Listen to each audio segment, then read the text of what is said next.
Some spirit of nationalism we need to practice, but apart from that, your 7,000 sister organizations and your hundreds of thousands of smaller chambers and associations of whom you are a federation, this message has to percolate that दो पैसा बचाने के लिए हम दूसरे भारत के industry को ना किल करें, क्वालिटी कम हो तो सपोर्ट करें, क्वालिटी अपग्रेड करें.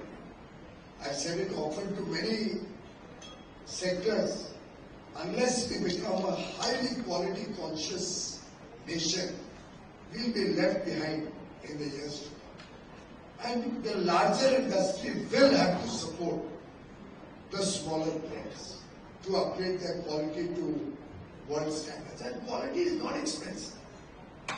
I think half the job of quality is in the mind. It's a mindset problem. Second half would be a little bit more of testing equipment. Good testing, periodical testing, good SOPs, or as we used to say in the ISO framework, do what you say and say what you do kind of stuff. It's just training the smaller suppliers and those who are really not very quality conscious as yet.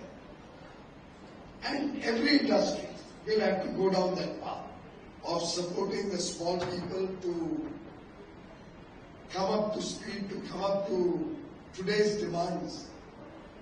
And I think if we can overlay our trust on quality with innovation, and I've been mashed up a little bit by Mohandas Pai in the last 2 days for my appeal to industry or to startups to focus on innovation.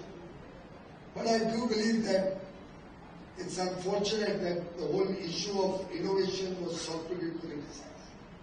Sometimes it's important to shake up an ecosystem to make it realize the urgency of a subject. In fact, Harsh Vardhan was just telling me that it's good you raised that issue. I said, but I am being mashed up for it. And he said, don't bother about that. Somebody has to speak up. Thank you, Harsh. I appreciate that. But truly, we will as a nation have to collectively focus on supporting each other, focus on high quality in whatever work we do, goods, services, anything. Why would it come to the Taj? We know you are guaranteed the best in hospitality. Why do we buy a Bajaj electrical span? We don't have to think twice every day. That culture has to percolate into the whole country.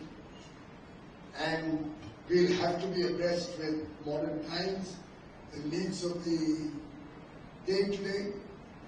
We will have to become more contemporary with the rest of the world.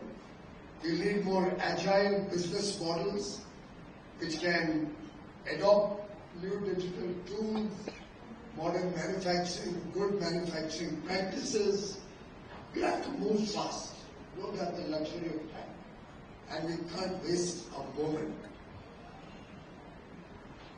This transformational effort, friends, is an area where I think the next generation, and we are lucky to have 2 youngsters looking after FICCI today, as were all of you when you were at the helm of affairs of FICCI. But I would believe that the past presidents have an important role to play in guiding the work of FICCI, in guiding Gen Next to adopt some of these principles, to be sensitive to these areas of focus that industry needs to have: quality, focus on innovation, focus on nationalism, Atmanirbharta, resilient supply chains. If I may add, also focus to look outward. From we are entering into free trade agreements, bilateral trade agreements with the developed world. We've close with Australia, we do a second